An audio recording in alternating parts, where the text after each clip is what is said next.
Praise the lord. ప్రభువైన యేసుక్రీస్తు నామములో బిడ్డలందరికీ శుభాలు వందనాలు తెలియజేస్తూ ఉన్నాను. Praise God. మీకు అందరికీ తెలుసా, సహోదరులు భక్త సింగయ్య గారు ప్రపంచవ్యాప్తంగా 10,000 సంఘాలకు పితామహుడు. ఆయన ఒకసారి పరిశుద్ధ గ్రంథాన్ని తగలబెట్టాలని చెప్పేసి పరిశుద్ధ గ్రంథంలో ఉన్నటువంటి ప్రతి తెల్ల పేపర్ను తగలబెట్టేసి చివరిగా ఆ పరిశుద్ధ గ్రంథం పైన ఉన్నటువంటి ఆ పైన ఉంటుంది కదా ఆ అట్ట బాగుందని దాచిపెట్టుకొని తన రూమ్ గదికి తీసుకువెళ్ళిన తర్వాత ఆ పరిశుద్ధ గ్రంథము అన్న పేరు ఎంతగానో ప్రభావితం చేసిందంట. అసలు పరిశుద్ధ గ్రంథం అని దీనికి ఎందుకు పేరు, అసలు ఏముంది దీనిలో అని చెప్పి పరీక్షించాడంట.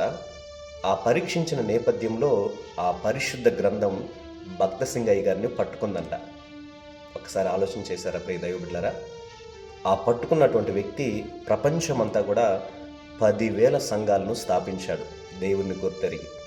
సో పరిశుద్ధ గ్రంథము అన్న పేరే అంత ప్రభావితం చేస్తే ఆ పరిశుద్ధ గ్రంథంలో ఉన్నటువంటి మాటలు ఇంకెంత ప్రభావితం చేస్తాయి, ఇంకెంత జీవితాన్ని మార్చగలవు.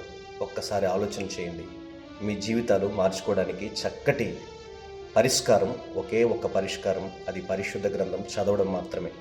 పరిశుద్ధ గ్రంథాన్ని చదువుదాం, మన జీవితాలు మార్చుకుందాం. అట్టి కృప దేవుడు మన 50 మందికి దయచేయునుగాక. ఆమేన్.